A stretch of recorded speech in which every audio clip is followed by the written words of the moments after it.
from Universities Australia. Thanks for joining us Thanks, tonight. David. Let's get some business reaction to what's been unveiled on a number of fronts. Jennifer Westacott, the head of the Business Council of Australia, is with us now. Thanks for your time. Let me just ask you your general view of the budget. How's it look to you? Look, I think it's a good budget on balance. I think it's good for growth. That's good for living standards over time, underpinned by a 10-year plan to get our company tax rate from 30 to 25%.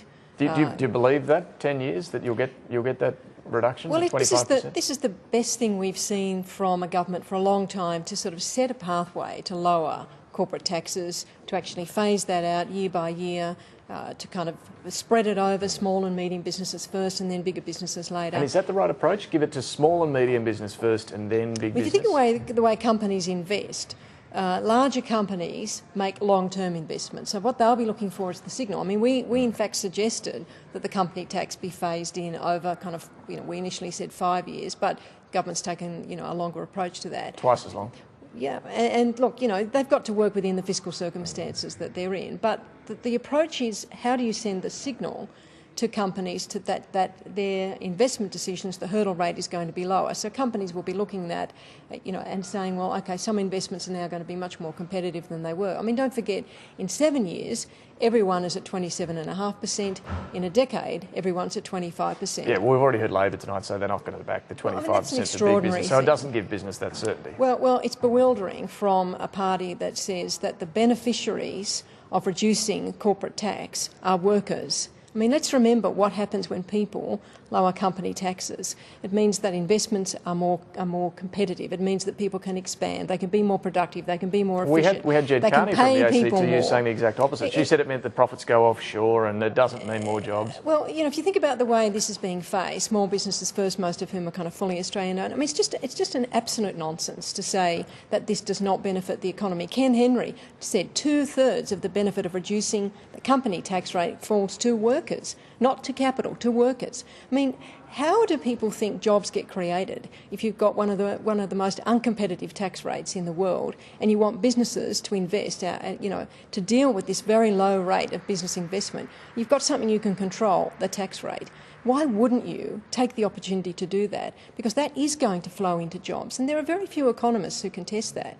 And this is something we can control for, David. So it's bewildering that the Labor Party would say we're not going to support anything other than a $2 million cap on company tax cuts, when in their budget reply last year they promised, and you and I were sitting watching that response together, lowering the corporate rate for small business. Now, it's just simply not true that the benefit of a lower company tax rate doesn't fall to workers. It does. It creates more jobs, better jobs, higher paid jobs. Now, the youth jobs plan that's been unveiled tonight to try and tackle entrenched youth unemployment, is this the right way to do it? Yeah, this is a very sensible initiative in the budget, because it does a couple of really crucial things. It obviously kind of says, look, work for the dole isn't working, and we would agree with ACOS and others that that's correct.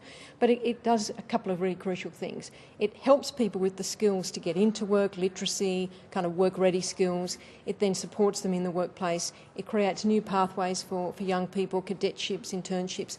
And then, of course, the most important thing is a job at the end. Now, our companies will really get behind this, because the last thing people want to see is young people being entrenched in unemployment. But they've got to get that kind of different pathway, and there's got to be incentives for employers to take them on. Final one on the tax crackdown, a new tax avoidance task force in the ATO, 1,000 people there to catch tax dodgers, plus this new Google tax or diverted profits tax approach that we've seen in the UK as well. Will it deliver the sort of revenue, $4 billion that the Treasurer is saying? Well, if you think about what the Tax Commissioner himself has said, what does he think is the estimate of the level of tax avoidance? His view was about $1 billion a year. So that kind of stacks up with the forward estimates that are outlined.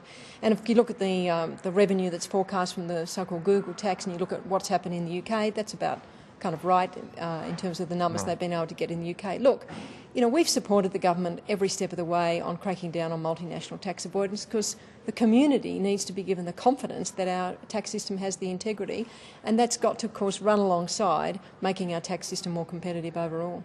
Jennifer Westacott from the Business Council, thank you very much for joining us tonight. Thanks very much, David. Quick break.